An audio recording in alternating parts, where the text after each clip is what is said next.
Business email compromise is one of the most damaging threats that you need to know about right now.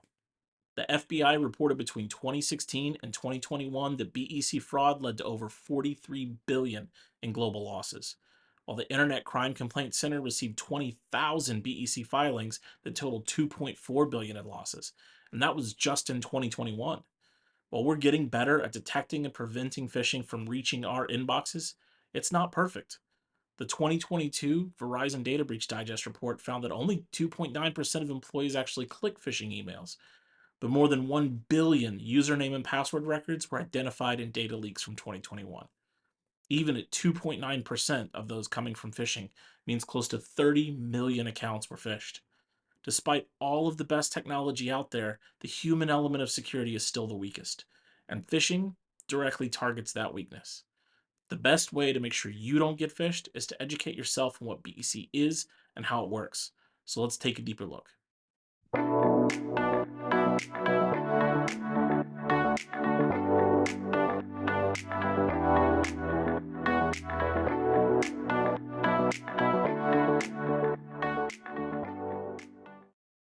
Phishing doesn't always mean that your account's been compromised. Sometimes they're not targeting the account. Sometimes they're targeting you. You may have heard of the term social engineering, where a threat actor impersonates someone you know. Well, that's how it starts, with an email that looks like it's from someone you trust. They'll either alter the email headers before they send it so that it looks like it's from someone else's mailbox, or they'll use an address that's just a letter or a number different, something so close that you wouldn't notice. The email will say it's urgent or time sensitive and that you need to respond right away. They may even provide you with specific instructions to follow or an excuse as to why they're breaking the normal process for their request.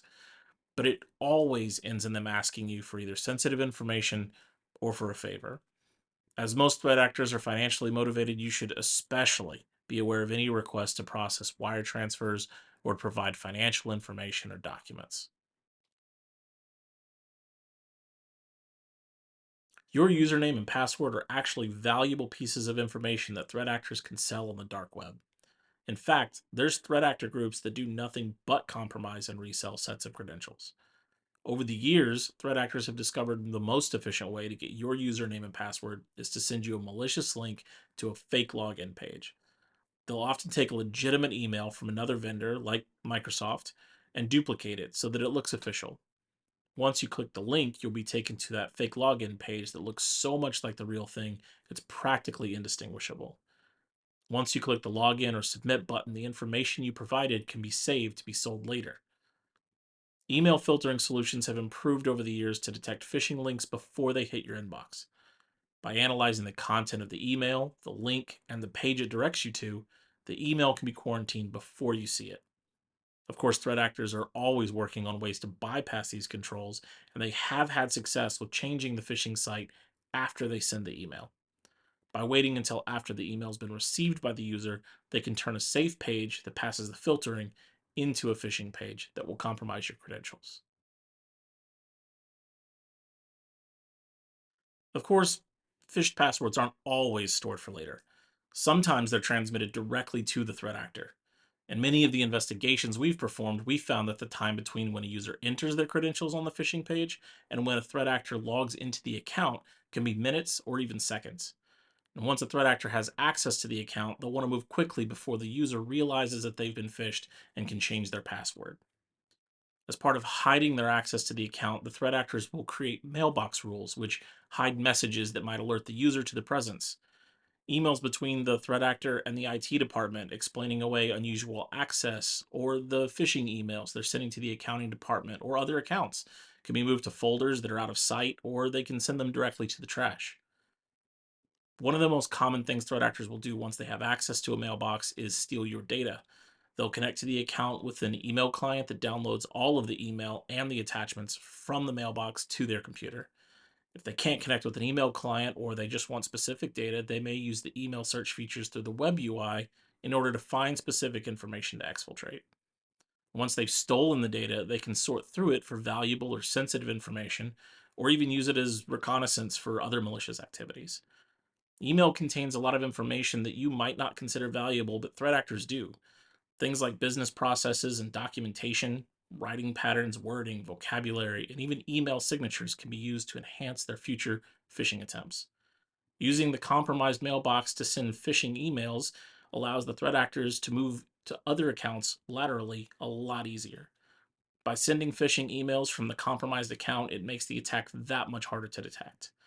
In many cases, when threat actors try to compromise the accounts of those who interact with their real targets first, in order to increase their chances of success with their real targets. While malware is normally associated with threats like ransomware and not BECs, you can't talk about email compromise without covering malicious attachments. Unfortunately, email delivered malware is real and it's frequently used by threat actors. And while email filtering security controls have become much better at detecting threats, the truth is that it's still possible for threat actors to pack their malware in ways that will bypass these security controls. In fact, email is one of the primary delivery mechanisms for some of the most devious command and control and remote access Trojans out there. Malicious attachments are generally designed to execute or in some way trick you into executing a malicious script or program on your system. Macros in Microsoft Office documents, Excel sheets, and PowerPoint presentations can download and run scripts or execute local commands. PDFs too can contain malicious links and scripts that run when the file's opened. These malware programs often have a wide range of capabilities, but one of the most crucial is some sort of remote connection capability that will allow the threat actor to connect to and control your computer remotely. Once they have access to your system, they're able to compromise not just your email, but your user credentials, your data, and any other data or system you may have access to. Ransomware threat actors who gain footholds with malicious attachments will use the connection to your system as an initial entry point to other systems on the network, including critical servers that store sensitive information. When it comes to protecting yourself and your organization from a business email compromise, no single security control will be a silver bullet. But each control you do implement will have a measurable impact on your risk. With email filtering, you'll have the ability to catch phishing and malicious attachments before they get to your mailbox. With multi factor authentication, you can prevent stolen and reused credentials from letting threat actors access your accounts. Depending on your email service or system, there may also be additional measures you can take, like ensuring a secure remote access configuration, implementing SPF or DBARC, or enabling audit logs and geolocation filtering. And last but certainly not least is education. The more you know, the more prepared you'll be to identify these threats and prevent these types of attacks. So, for more information on the security controls mentioned here, check out our security controls playlist to the side.